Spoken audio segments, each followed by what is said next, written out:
On today's episode of the Pretend GM, I got to speak with Faraz Siddiqi of Upper Hand Fantasy. This is a guy who started his own brand, has worked with a bunch of different companies throughout the industry, and it has taught him so much about fantasy football. He and I sat down and we talked about how he uses different data sets, different ways he goes through trades, the way he looks at things towards the end of the season so that he can stash players for a fantasy championship run. Just like you and me, Faraz Siddiqi is a Pretend GM. What I love to do is start this off. Let's start this off with the sort of opening, big, important question. If you had to sum up your fantasy football philosophy in one sentence, what would it be? Upside wins championships. There we go.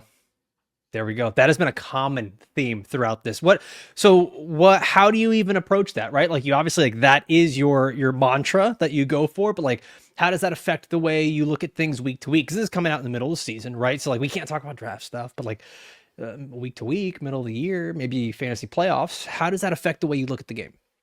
Now, on waivers, for example, right? We're early in the week when we're recording this one, for example. Like, I'm looking at waivers and I'm like, okay, well, which one of these guys is going to be somebody who could potentially have some long-term impact on my team, maybe in the future, opposed to somebody who might be a weekly fill-in, but that weekly fill-in like is probably not even a lock, not even a guarantee to even get it done for 1 week.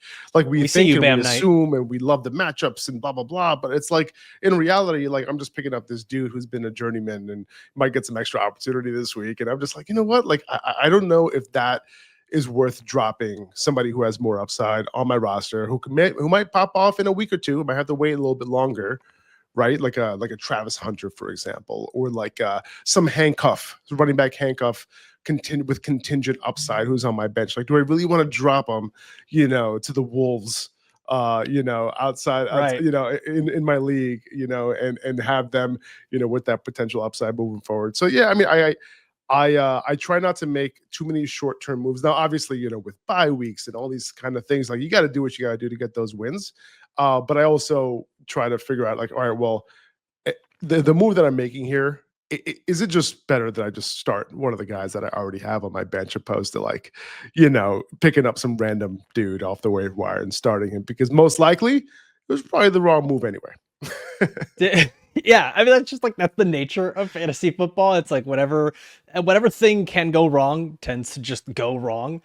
And like, I always look at it very similarly, right? Like, going for upside, I often ask myself, like, what is the thing that I can live with afterwards, right? Like, if I had this guy that I've been stashing all year, I've been sitting on Trevion Henderson all year, and then I drop him to go pick up Bam Knight or something like that, and all of a sudden next week, right, Trevion Henderson pops off, and that's the league winner. I can't live with that, man. I can't hold on to that and carry that with me. You did this really cool thing where you started your own brand, your own company, your own, whatever we want to call it, but it's its own entity, right? You started Upper Hand Fantasy almost 8 years ago. You cover everything from redraft, dynasty, best ball, all of it. How does that even start for you? Are you just sitting around one day and you're like, hey, I'm kind of good at this. Like, I should just start talking into a camera, give people advice, and then you built a business out of it too. You're not just like some dude on TikTok that's just like, I got 3 sleepers for you. Like, you built something that's real, man, that people like and take your advice very seriously. That is what I sound like sometimes. So I'm not gonna lie, but I will say, so yeah, 8 years ago, you really did your research here, but because most people think it was like started like last year or like 2 years ago, but it's been a minute now.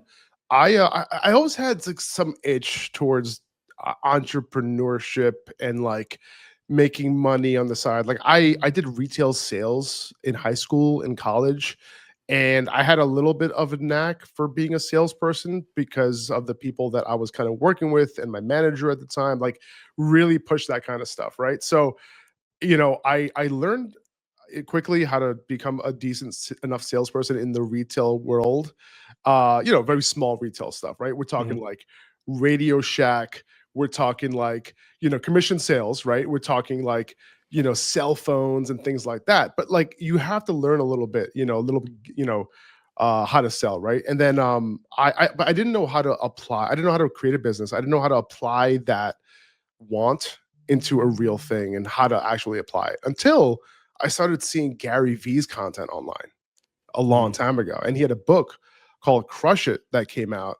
And I read that book, and basically the premise was, hey, you can create content online about anything, and eventually you can potentially monetize it as long as you lead with value, right? And you don't ask your audience for anything for a long time.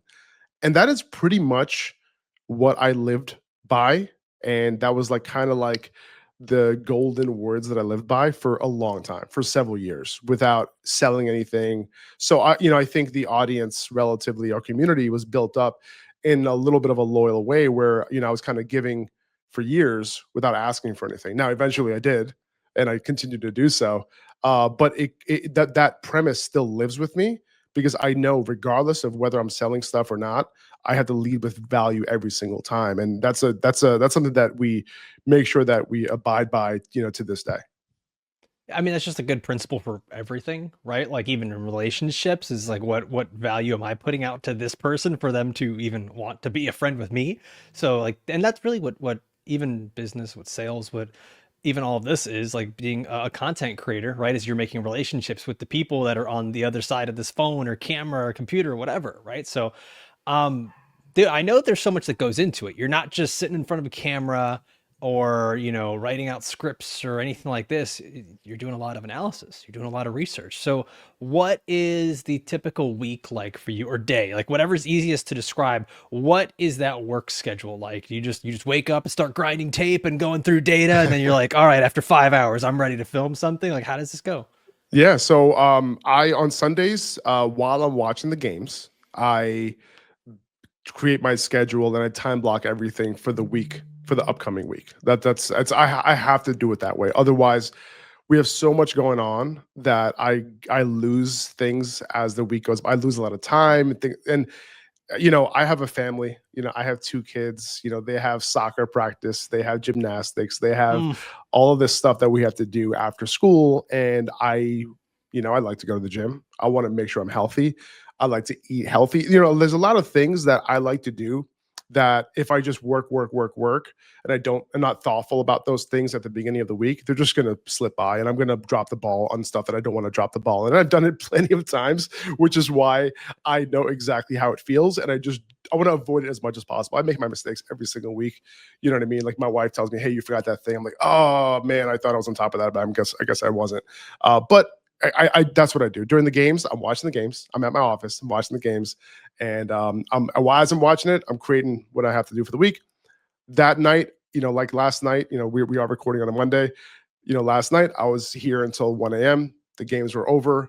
I do record a few videos at night after the games are done, after I kind of go through as much as I can from all the games, and so that it's ready overnight, because we have some video editors that edit stuff overnight. It's ready for the morning, and those videos can go out early AM, right? And that's kind of what we do throughout. So throughout the week, long to keep it the whole week kind of condensed. How it works is that in the morning, we do prepare for waivers, and we have a few guys on our team that helps me out, helps get stuff in front of me so that I can kind of get it started and get it going and kind of create that first 10% of the content. They help me a lot with the 75, 80%, and then I maybe come in for the last 10 or 20%, get that ready to go, and then we're ready to shoot. Dang. Okay. So I mean, it's funny. I know like people sort of like laugh when we say like, oh yeah, we had to stay up late for those games. Like you've seen the meme where like they're like carrying Tobey Maguire Spider-Man. It's like careful, he stayed up late watching football. Like, instead of like he's a hero, right? Like Yeah. I know that sounds crazy to people, but it is so true, because you have to stay up late for every game. You got to be up early for every game that's in London or international or whatever. And it's so funny because like that's a thing too, as you talk about the balance of family and football and all that. It's just like this past Sunday, wake up, start watching the London game at 9:30, going all the way till the end of the late game. And it's like clockwork. My wife forgets every Sunday that there's football. And then it happens. She's like, all right, what do you want to do today? And I'm like, what do I got to do today? Like, Right. And by the way, I also have a day job too. You know, Oh, sneaky, that is, sneaky. Okay. yeah, that's also a part of this whole thing too, where, you know, luckily though, like it's a job that it's a very like low input, high output job. So I don't necessarily have to put in too many hours into it. I shouldn't be like publicly like revealing this like online on the internet. But it is what it is, right? And it's just the reality of the situation, right? I don't want to, you know, give any sort of false narrative here, but that is the case. But at the end of the day, like I do have to wake up like really early every day as well. Like today, like Yeah. on like if I'm going to bed super late, like I'll try to get my sleep, but I do try and wake up, you know, 5 a.m. and get as much stuff as I can so that when I'm all the content that I can create between the hours of like 5 and 7:30 before I have to go get my kids ready for school. At 9 a.m., stuff is ready for our graphic designers, for our video editors, and all that kind of stuff, right? So, you know, but anytime, I guess my point is though that anytime that you really try to create a lot of output um, during the week, there has to be a lot of time involved and a lot of planning involved.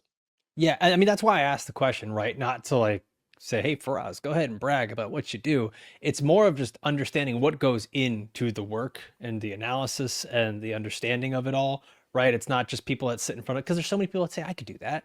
Like, you know, fantasy analysts are right 50% of the time anyways. I can get up in front of a camera and do that. Right, But right. there's so much more that goes into it.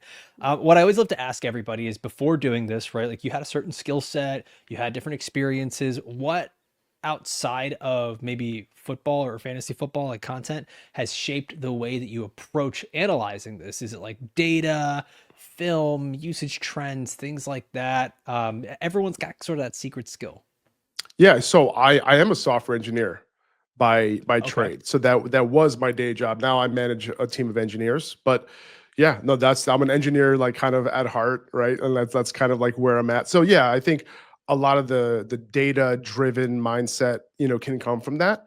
But you know, honestly, man, like I guess that you know, when I saw other analysts like you know, there's so many great analysts who like now I can consider like peers, I guess, which is like insane to me because like before I started creating any sort of fantasy football content, you know, these are guys that I really, really admired. So like the data driven analysis, when I saw that, I'm like, well, this is really hard to argue against, Hmm. right? And then when I saw that how they were really good at creating that logic around the data and being able to present that data in a way that was super consumable. I thought that was really awesome. And then I guess the engineer in me took to that, and that's probably like where I got that from. You know, if that makes sense. So It's because it's so that's really what it, tangible, yeah, right? Like you yeah, look at it and you can specifically point to this piece of evidence as opposed to like, just feel it in my gut, you know, this is gonna be a breakout guy. yeah, exactly, right. So you know, like you know, if I'm looking at guys like Scott Barrett, for example, right, like somebody you know from Fantasy Points who's been putting out stuff forever, and he's like for me, he's like the OG like data guy who's like who I mean obviously he's you know doing fantasy points and they have a great data suite and all that kind of Yeah. stuff, but like you know he was one of those guys early on where I'm like, wow, this makes a lot of sense. That really took to me, and like guys like him, you know, really paved the way for me, and you know for how I at least approach the game with data. You're not beating the data nerd allegations right now, like at all. I'm not You're I'm just not I'm leaning not heavier into it. no, for Spreadsheets sure, dude. rule. I hate spreadsheets, and you know it's Okay, funny. okay.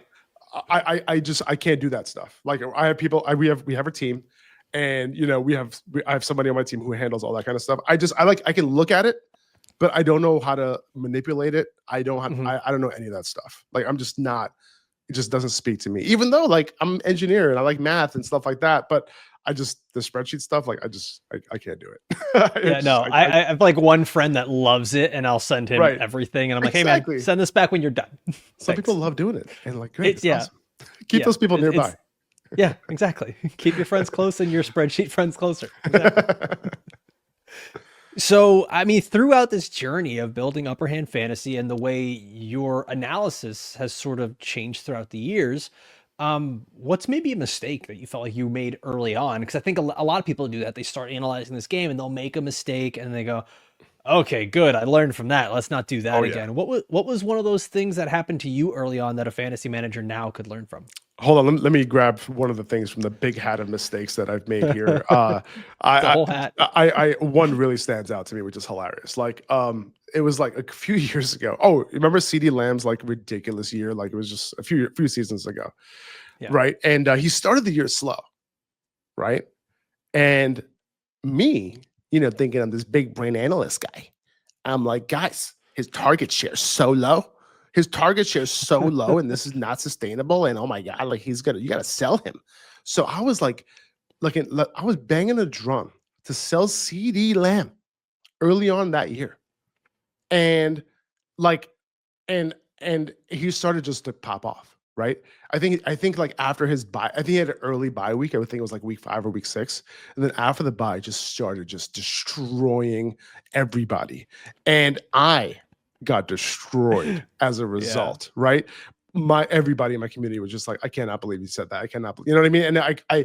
And I had to like address it several times and take the L, like, several times, like a lot of times.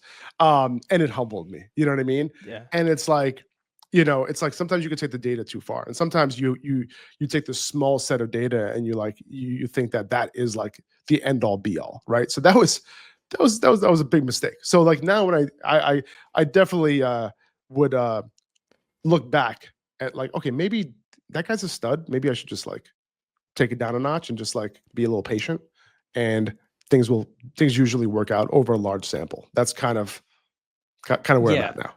That's kind of where my brain has gone too, where it's like, okay, yeah, we're gonna regress to the mean one way or another, but everything, whether it's a highlight reel, a data set, like it all needs context. And I feel like that's the Yeah, thing, like we stop so many times because, oh good, I got the answer I wanted. That's it. We're good. Like we're done. We don't need further context. And that's what people need. Like that's what fantasy managers want. That's what we truly want, is more and more context clues. And it's a good example of like trying to. I remember one of my early mistakes was hopping into Dynasty and like just absolutely skyrocketing players up rookie rankings because of where they landed in the draft, like good right. opportunities or early draft capital. I was like, oh, this changes everything for them. I didn't like them as a prospect, but this is me being humble, telling you they're going to be good.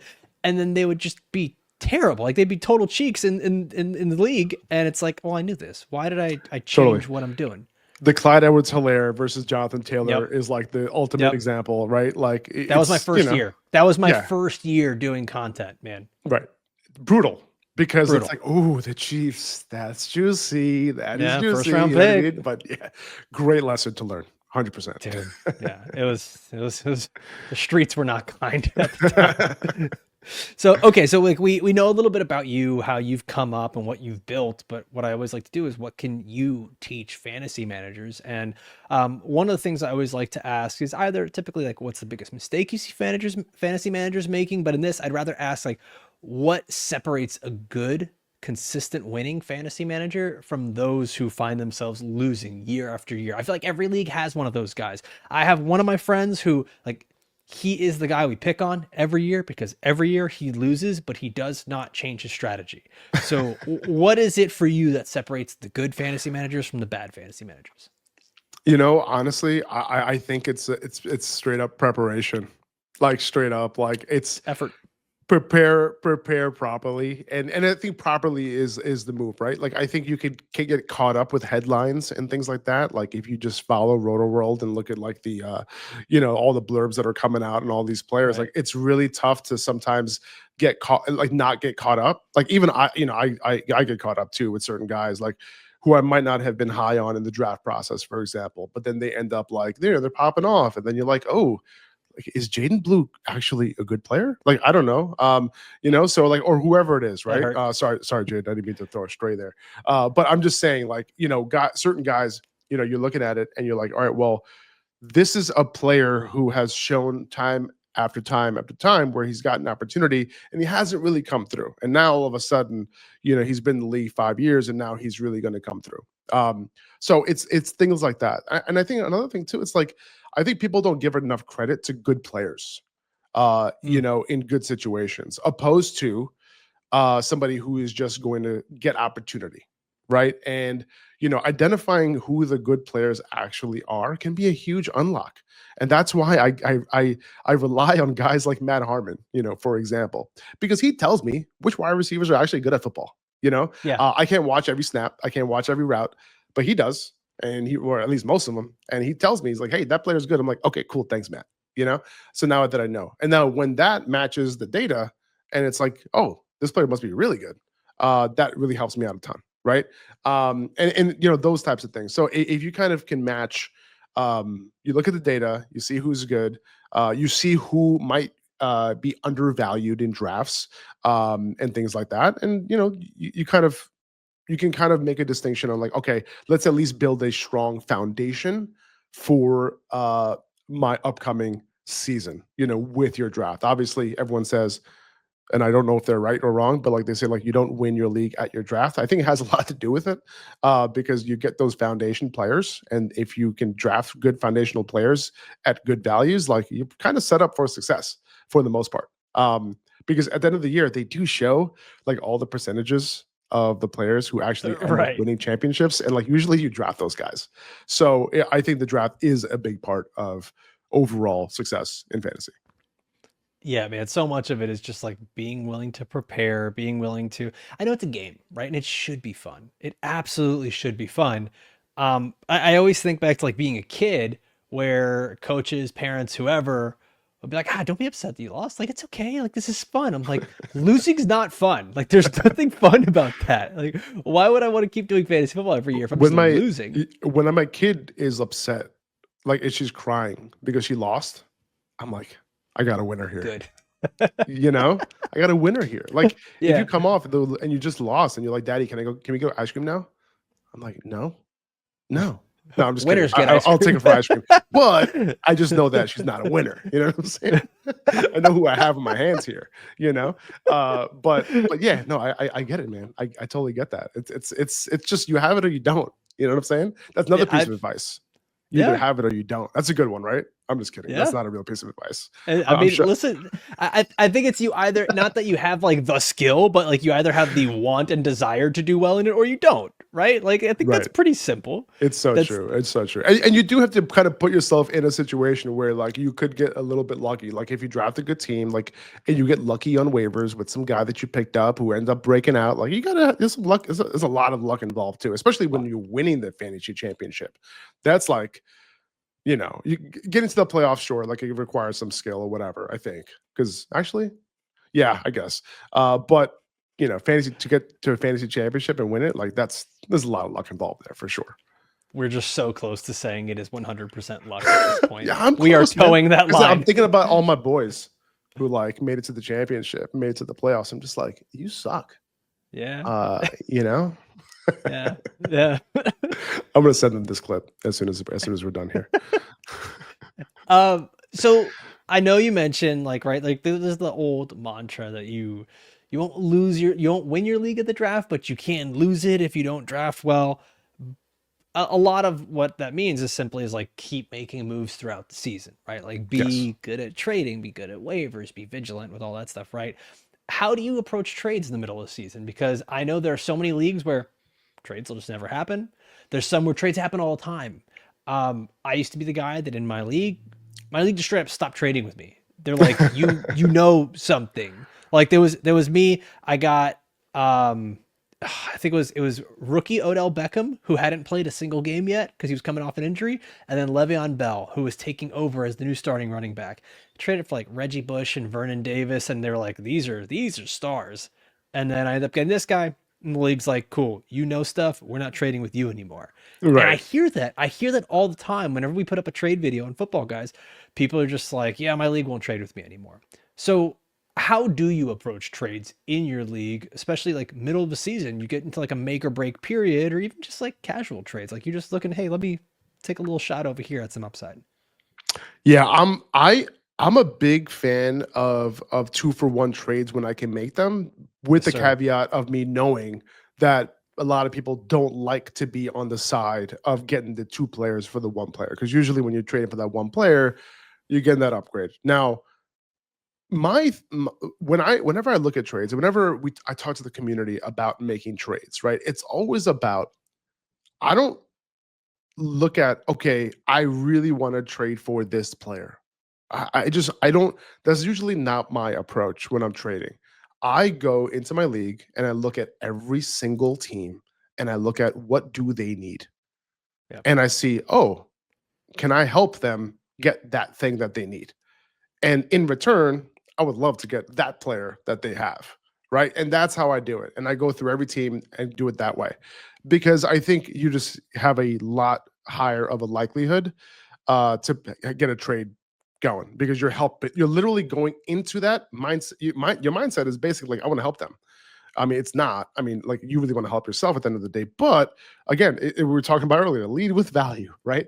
You're actually Yeah. helping somebody, and sometimes I'll overpay for a player that I want, because either a, if I do a 2-for-1, one of those guys was already on my bench anyway. So Mhm. I'm literally getting an upgrade in my starting lineup because one of those guys who I'm trading away is in my starting lineup, but the guy I'm trading for is an upgrade over that player. So I'd rather do that. I am all about just making my starting lineup as good as possible without necessarily worrying too much about depth. Now, that could shoot me a little bit because like this season when I got like Bucky Irving and Mike Evans and all of these players like Malik Neighbors, like when you have these players who end up getting hurt, like yeah, it sucks, but you're setting yourself up for the maximum upside for you to win that championship. You can't play scared, and I don't like to play scared. Sometimes I end up like in my home league this year. Like I'm not afraid to say it, like I'm close to last place, man, because I made You, one bad trade. I made, and then on because of all the injuries that I'm going through, yeah. and I'm just trying to go for the maximum upside possible. Understanding that this team could just, it's like building a house of cards. Like it could literally just fall at any point. And that's the direction that I'm leaning in right now. This is the first time I'm doing this bad this year in my home league because it is what it is. But no matter what, I'm going to fight till the end, and I'm going to try to make that Mhm. roster turn around. But you got to do it through trades, and you can't be afraid. But at the end of the day, you might see me, at a restaurant with a blow up doll, with all my friends recording, and it might happen. It is what it is. See, at that point, I would just know you're doing it for the content. Like now you're doing it for the content, man. Hey man, win win, I guess, right? Yeah, right. You said like you said it the way I think works best, which is not to be afraid of making these moves, and to like be able to embrace some of that risk. JJ Zacharyson always says it in a really funny way. It's like where he'll tweet out like the waiver wire pickups, and then he's like, "This guy 2 condoms, this guy 1 condom, this guy Right, no right, condom," like right. level of risk. And I kind of think that's how fantasy managers should be like playing fantasy football because you don't get points for getting in second place. Like there's not really the moral victory. It's you're either going for first or like heck, you're last. Whatever. Cool. Just take your last place fantasy punishment, have some fun with it. But I do think that is the way to look at it. And I love your approach of let me kind of go into the market and see what's fresh as opposed to like I'm going into the market with a grocery list in mind of like this is the player I want, because that becomes so much, you want them for a reason, right? And if you want that player for a reason, it likely means that fantasy manager wants to keep that player as well. But you brought it back to like your skill, being able to sell, being able to make that relationship with people. That's something that's like been a common theme throughout this is you have to have a relationship with people. You don't want to be the guy that gets one up in a trade and then everyone's like, well, I don't really like trading with you anymore, this Yeah, isn't fun. Yeah. absolutely, Um, absolutely. so this is coming out mid-season. At what point for us do you start looking at the fantasy playoffs? Because I know, like in the NFL, they say, "Oh, we take it week by week." In fantasy football, I know how we are. We're looking already at the fantasy playoffs. We're looking at strength of schedule. We're looking at all those things. Like, at what point do you start looking at fantasy playoff stuff, and what exactly are you looking at? To be honest, I am not a huge proponent of making moves based on schedule. Okay. Because from what I've seen, we haven't seen that much of an advantage with players who are going into the fantasy playoffs with amazing schedules. The usage, utilization, their actual talent, those types of things, whether you're an alpha wide receiver or not, those types of things is really usually what ends up being the real determining factor over matchups, because a lot of times game script can switch up on you real easy. Like this past week, when we're recording, like one team had the lowest implied total for the week going into the week, and guess what? Like they almost won the game, and it was one of the highest scoring games of the week, right? So there's a lot that changes week, and it is a week by week thing, right? Like something you're looking at a really really good matchup for your player in week 15 or 16 or 17, but the defenses can get better over that time. Like we see it all the time. The Ravens, for example, like I feel like year after year to start the year for the first like 9 weeks of the season, they're like hot garbage. And then they figure it out, towards the end. And they're like, you just don't want to start anybody against them all of a sudden. You're like, what just happened? And it's not even like they got that much healthier, they figured it out. And that's why, when I'm looking at matchups too, I'm always looking at, what do they do over the course of this? What do they give up over the course of the season? But also, what do they give up over the last Lately. 4 games, Yep. for example? And sometimes those are like stark differences. So, I'll be honest, like I just want the best players and the possible, opposed to hey, who are the guys who can win me championships? Because at the end of the day, the league winners last year, it wasn't really about matchup. It was just that they hit the right stride at the right time. Yeah. Yeah, there was stuff like Brian Thomas Jr. going off at the right time towards the end of the year with Mac Jones. Like you can't plan for Mac Jones showing up and being the Jaguars starting quarterback last season. Like he's just Bucky Irving going in because Rachaad White gets hurt and then like his role just expanded. You can't plan for those things. Like that's not stuff you see on schedule. But if that's the case, right? Like we're saying, good players, good situation, all that, what's the thing that you do? Like, how do you prepare for the fantasy playoffs? What is it? Is it being hyper vigilant with waivers? Is it really pursuing trades in a heavy way? Or sometimes the hardest thing for us to do as fantasy managers is just sit on our hands and like don't do anything. Just let your team marinate for a little bit. I think the closer that we get to fantasy playoffs, you want as much contingent upside on your bench as possible, right? So have as many of the running back handcuffs, for example, on your bench, right? Don't let the Tyler Algiers or the Ray Davises of the world just sit on waivers. Have them on your bench, and like because of bye weeks, those guys are going to be dropped, right? A bunch of those guys, like this week, for example, like if a guy like Bashal Tutin is dropped because the Jaguars have a bye week, right? Like that's your opportunity to put someone like him on your bench because you have that contingent upside in case a starter gets hurt. So all those types of things where all of a sudden you had a solid team going into the playoffs, but all of a sudden you get that like last infinity stone, right? That you could put into your starting lineup. And now all of a sudden, I know you're a big Marvel guy too, right? You got me. My yeah. So like, up. you get that last guy to put in your lineup and you're like, oh, like this is a legit contender here. And all of a sudden that player is getting 23 touches a game and just put you over the top because they average 23 points during the fantasy playoffs. Right. So I think that's a big part of it, because to really make some drastic moves going into the playoffs is really hard to do, right? Yes, you can make some trades and things like that. But if you see the underlying utilization kind of dropping for a player, if you see it increasing for another player, target share, route participation, running back opportunity share, backfield share, that kind of stuff, like those are the types of things you should pay attention to, like obviously before your trade deadline is up. But then once your trade deadline is over, I think it's really about just grabbing as much contingent upside as possible and throwing that on your bench just in case you get lucky. You mentioned something where you're talking about the specific example of Bashal Tutin, right? Like being dropped because he's on a bye. One of the things I think is always pretty interesting is rookie utilization before and after a bye week. Like we do tend to see a lot of different utilization for these players. The call it just the post bye bump, right? And it may not happen the first week or the second week, but eventually you start to see that their deployment is used a little bit differently.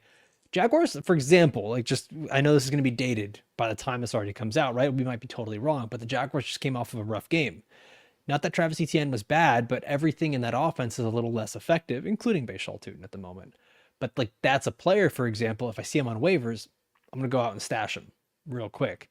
Is that something that you subscribe to where you're seeing rookies or players that you expect for that breakout, players that have been hyper efficient but haven't had the role? And do you say, the bye week's coming up, I know he's going to be dropped, I want to go and try to stash that player for the post bye bump? Yeah, I think so. But it really depends, though, right? I think there's wish casting and there's forecasting, right? And I think there are certain players where you're kind of hoping that they get opportunity, but like, is the running back ahead of them, for example, really that bad? Do the coaches, are they kind of looking at that situation like, oh, like, you got to get in the head of their coaches and say, like, how bad is that player? I think in that situation, for example, like Travis Etienne, like, is he going to really lose his job? Now, you brought up Bucky Irving before, for example, right? Rashad White was super inefficient, right, Right. in the run game, right, going into that year and over the first couple games of that season. And you have a guy like Bucky Irving with all the opportunities that he was getting, he was looking great. And he had a lot of hype during the season from the coaches, and he was kind of getting touches very early on. So so many signs of that potentially happening, right? Where you're like, okay, this makes a lot of sense to stash that type of player. So I think there's a fine line between that and someone who might just end up being a pure handcuff. Like, as we stand right now, Ramondre Stevenson just entirely took over the backfield, in New Oh, England, and everyone who drafted Travion Henderson is super upset now. yeah. Is Travion Henderson just a handcuff, or is he somebody that we should be holding and hoping that he ends up getting the role? Like, maybe, like, if he fumbles 14 more times, maybe Ramondre Stevenson will lose that job. Who knows? And it'll be funny to hear, like, when this actually comes out, like, to see like what actually happened. But Travion Henderson, like, he's right now, as of today, like, he's a handcuff, right? So is he somebody who's just going to get a post by rookie bump? Like, there's no indication of that happening. So I think we have to be a little bit smart in terms of, like, okay, are we just hoping, or are there signs that point to that, whether it's underlying utilization or whatever it may be? Yeah, it goes back to the thing we talked about earlier, context clues, right? Like, what is around it? So much of, for example, like, not patting myself on the back, like, I wasn't buying into the Bashal Tutin stuff in the preseason because a lot of it was just, well, Liam Cohen's the coach and Bucky Irving did this thing with Liam Cohen, so Bashal Tutin is Bucky Irving, right?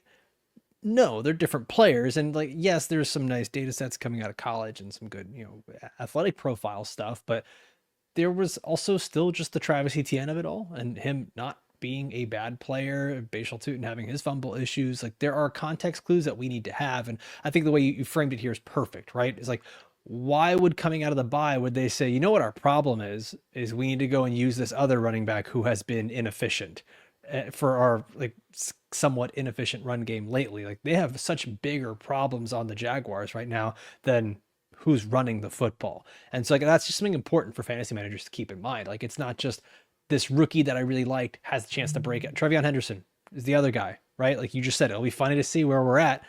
Ramondre Stevenson's coming off his best game of the season and Trevion Henderson's worst utilization of the season. I can't imagine it's going to get better for him. It's funny because that Bashal Tutin guy that you described earlier, that was me. That was me. I know him. He's me. I know that guy. Sounds super familiar. So, okay, so we get later here into the season, right? What do you prioritize most on your roster? Like, I know one of the early episodes I had with Jake Seeley was don't waste your bench, right? That's what he said. Like, that was his big advice to people is don't waste your bench. And, like, that's specifically in terms of, like, how we draft. But when you get into the season, what is it that you're prioritizing to have on your team? Is it the high upside rookies that maybe we're wish casting that breakout? Is the contingency plans, the handcuffs? What is it for you that you are prioritizing most? It is the contingency handcuffs for sure, because those guys can just literally win you leagues, right? Like, Yeah. if you're starting two stud running backs, for example, and you're starting some solid wide receivers, if knock on wood, one of the starters in a really good offense goes down and you have the handcuff for that offense, now you can plug that running back into your flex. Now you have three potential RB1s on your team. That is going to go a long way for you to just stack up wins and wins and wins all the way to the fantasy championship, for example. So, big fan of that. I'm also like, like one of those guys who takes advantage of platform rules, right? So, for example, like on maybe Sleeper or some of these other platforms where you can drop bench players after they play during the play window. So, for example, if on a Thursday night, if I can grab the handcuff for that team, I will. And on some platforms like Sleeper and Yahoo, you can drop that bench player after they play. So if the starter doesn't get hurt, I'll just drop that handcuff and then I'll go ahead and pick up the player who's at 1 p.m. Beautiful. Eastern, and I'll just continue that cycle, drop him, pick up another player from the 425 cycle and drop him, and then go into Monday night, do the same thing. And just like try to just churn my bench with that one or two roster spots that I'm continuing to churn. I usually like just reserve at least one roster spot, one bench spot, I should say, to do that. I know some people absolutely hate the idea of that, and I totally understand it. But That's the I'm game. also, yeah, exactly. It's the game, and if your platform allows it, if your league allows it, and it's part of the rules, then like yeah, just like take advantage and just do your thing, because it's way better than spending up on waivers. The following week, and you have to blow your entire fab. I think the other thing too is I try to avoid players that I call roster cloggers, like guys who, just like this wide receiver 4 that you're just hanging on to on your bench who you'll never ever start. And when it comes time to start them, you're actually looking on the waiver wire just to see, like, is there another better wide receiver to start over the guy you already have on your bench? That's a good sign that guy doesn't belong on your bench. Yeah. So how when you I love this advice of like being able to grab guys and go by the platform rules and then drop them if you need to, even mid game, whatever it may be. How many leagues are you in? How many leagues are you in that you're able to focus on that? Because I've heard people say like, oh, I just keep it tight. It's 2 or 3 leagues, and I've heard like I'm in 18 leagues and I absolutely hate it and I need to get out of them. Yeah, that was me a few years ago. I'm in 5 leagues this year, That's a beautiful. couple dynasties, a few redrafts, and that's it.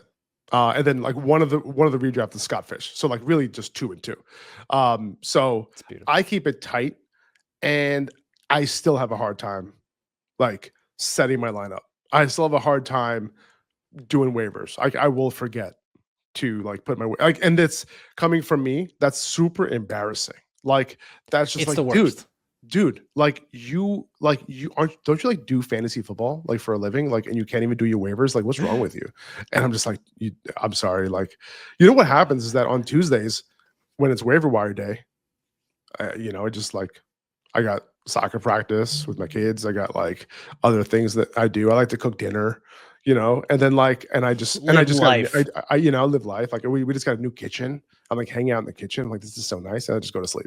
And then I wake up and I'm just like, oh my God, who's uh left? Who is left on yeah. the waivers? Like it's like 5:30 a.m. and I'm just like scouring waivers, and I'm like, oh no, this guy got picked up. And yeah, so I'll just pick up scraps, and You're that's why I just lose. you're just a raccoon eating over the sink with Pretty your little much. paws, just It's brutal. It's brutal. And then going I for pick the up waiver I pick up wire. that one guy who I'm like, yeah, that was sneaky for us. Nice job. Nice Yeah. job. And he's like, and I just drop him the following week You because he's just try to make terrible. yourself feel better about Right. Exactly. it. So bad. So, okay, when you are on time with your start sit decisions or like even trades or waivers, whatever, what's the guiding principle? Like, what's the thing you always come back to if you're like, okay, this guy or this guy? What is the thing that helps you make your decisions that sort of swings the pendulum for you? On waivers specifically. On any of these waivers, making a starter sit decision, trades. I mean, they could be different things for each thing, right? Like maybe for some it's upside, but for others it's Mhm. safety. Like what is it for you? Yeah, no, so if I'm trying to make a decision on like who to pick up on waivers, for example, like I want somebody who I think, assuming I'm not looking for just a short term ad, I look at like future value. Like, is this player's value going to potentially increase as the season goes on? Is this a young player who is showing some signs who could potentially grow, or is this a veteran? Like I'm looking at Josh Reynolds on the waiver wire as the lead target getter on the Jets. Well, he's been on multiple teams for a long time, and he's never Right. proved himself to be a target earner. Why would he be one now? And if he does, it might be a short-term thing. So like, do I really want to like clog my roster with someone like that? Probably not. So I do usually look for something, a little bit more long-term, and somebody who could potentially like break out in a couple weeks. And I like to put guys on my bench who also could have a potentially good week, so that now my bench value increased. And if my bench value increases, that means that I could use them as trade pieces and trade bait, right? And that's key. I love when it sucks when your bench player absolutely goes off, right? And they're not in your starting lineup. Like we've all been through that multiple times a week in my case. But I I take that as a positive and I try to figure out how I can move those players. If I wasn't going to put them in my lineup, all right, now let me use that good week.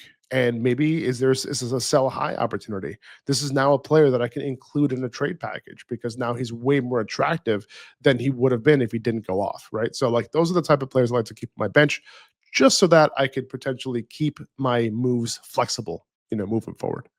That's a great way to keep everything fluid for your roster. Make lemonade out of lemons, man. I know like that's always the thing. People are like, should have started this guy. He went off on my bench. You could start him next week or you can trade him. And now like he still has value for you, right? Like it's something that is still there. We talked about so much, man. Like so many. Well, one, I think you've given like so many cool little tips and tricks that even I'm just like, oh damn, all right, I didn't think to do that. But I think there's something here that is always very translatable from a fantasy analyst to just a person who doesn't do this for a living, and it's trying to figure out what is that skill that they might have, like what is an underrated or underutilized skill that pretty much anyone has that they maybe aren't using in their fantasy league or that they need to have to find success in fantasy football. Yeah, I think one thing they can easily look at, and this is really from the data side too, right? And you can easily find this like in multiple, sites and stuff like that. Is just looking at expected fantasy points for a player and their actual fantasy points and what they've scored. If you saw, like, I'll give you an example. I know that this episode's not coming out right away, but Chris Olave, for example, coming into this week, I think if I'm not mistaken, he was like number one in expected fantasy points per game coming into the week. And he was, I think, actually like 25th or whatever it was. And he ended up, kind of like regressing to the mean and he scored 2 touchdowns and he almost Yeah. had 100 yards in this game and things like that. So I think that can help you identify players who might be undervalued because their expected fantasy points was so high, but their actual fantasy points was so low. And then you combine that with knowing that Chris Olave is a damn good wide receiver and a true alpha wide receiver. You're like, well, this should probably change at some point or at least get a little bit better, right? Like I wasn't expecting him to be the actual wide receiver one, in fantasy football because, there's a lot of there's a quarterback issue over there. Offensive situation isn't like ideal, Hmm. but it should be better than what he's doing, right? So there's a little bit of in between there, and now you have a little bit of a delta in potential value, and he was able to come through, right? And then just looking at all the underlying stuff, right? Ramondre Stevenson the week before, he didn't get a ton of work, right? But you saw that like the touch disparity and the snap disparity was huge, and you're like, oh, there might be something here. And also, nobody likes Ramondre right now. Let me go trade for him. Isaiah Pacheco the week before, huge snap share, but didn't get a lot of touches. You're like, whoa, where did that snap share come from? That's new. Oh, is he like nobody wants him either because he's been underperforming. You trade for him. Okay, boom, he just scored a touchdown this past game and got similar usage. So I think just looking a little bit at the underlying usage for players would be huge. I think one really great way. So we put out takeaways like every week, for example, right? And we do look at that underlying stuff, right? I think Dwayne McFarland also does a great job over at Fantasy Life. He also looks at that kind of stuff. There's a lot of really really smart people. Ryan Heath, at Fantasy Points. JJ Zachariason puts a data dump out as well, right? Like there's a ton of free options out there that you can go take a look at, and then it'll kind of give you a little bit of a clue as to like who might be overvalued, undervalued, and who might be the right and wrong starts moving forward. Man, this has been great. This whole thing, expected fantasy points for Faraz Siddiqi is like way up. Uh, Actual fantasy points also way up. Like this just feels great. This feels great. This is a really good episode, man. Like I feel like I learned a lot. I know our audience got to learn a lot from this, and on top of that, just like the vibes, man. Like they just enjoyed the conversation. I know that for sure. Um, what's next for Faraz, man? Like I'm seeing you everywhere. I've already been always seeing you on my Instagram feed, but now I'm seeing you on Yahoo with Matt Harmon. I'm seeing you on Underdog Fantasy with Josh Norris. Like you're everywhere. So what is next for you and Upper Hand Fantasy? You know, it's I'm just trying to keep doing my thing, putting myself out there, and the more you put yourself out there and you stay prepared and you put that energy out there, opportunities, I guess, will find me, and find us, as a company, I guess, and like that's really how we like to do it. Just keep doing it. You know what I mean? I always think about that picture, with the guy with the pickaxe. You know what I mean? Yeah. Like, and the opportunities right there. That's how I look at it, and I kind of feel like I'm going to be doing that forever. Because I'm enjoying what I'm doing, and I'm going to continue to do it. And like the more opportunities, I think more opportunities will come just because we stay prepared and like we put ourselves out there and we work hard. And I enjoy it, man. And look, like I'm here with you. You know what I mean? And it's stuff like this. It's like if we weren't doing our thing, like Alfredo, like you wouldn't care about having me on here, right? So that's really what it comes down to, dude. And just continuing to do our thing and put out good content and have fun with it. Dude, first of all, I would love to have you on here, regardless of what work you're doing. We got to meet like what was it, 3 years ago at FSGA, I think and that yeah. was, dude, that was cool, man. Like that was just so cool to like get to meet someone who was like, I'm doing my own thing. I'm not at some big company. I'm not like, there was no agenda. Like you're just talking. Like you were just real. And I've always loved that and appreciated that. And that comes through in your analysis as well. Like you are the guy that explains everything. You come across always very genuine. And that's not you putting on a face for the world. Like that is who you are, knowing you behind the scenes, man. So I love that you were able to join me today. I appreciate it so much. Thank you so much. Can you let everybody know where to find you on socials and your work and everything, what you got coming? Yeah, for sure, and that means a lot coming from you, Alfredo. It really means a lot. So I really appreciate the kind words, man. But Upper Hand Fantasy over on Instagram. You can send me a DM, hit me up, leave a comment, whatever you want, and I'll find you. If you have a start sit question, whatever it is, and life advice. Not that I can give any good one, give anything good there, but just hit me up in the DMs. Upper Hand Fantasy. Spend more time in the kitchen, everybody. That's There you go. Faraz's life That's advice. what it is, man. That's what it is. Go cook for your family. And no ice cream unless you win. That is it. It's true, All man. right, man. It's true. Well, for everyone watching or listening, I want to thank you guys for watching and listening all the way through. For myself, for Faraz. We'll see you next time. Adios.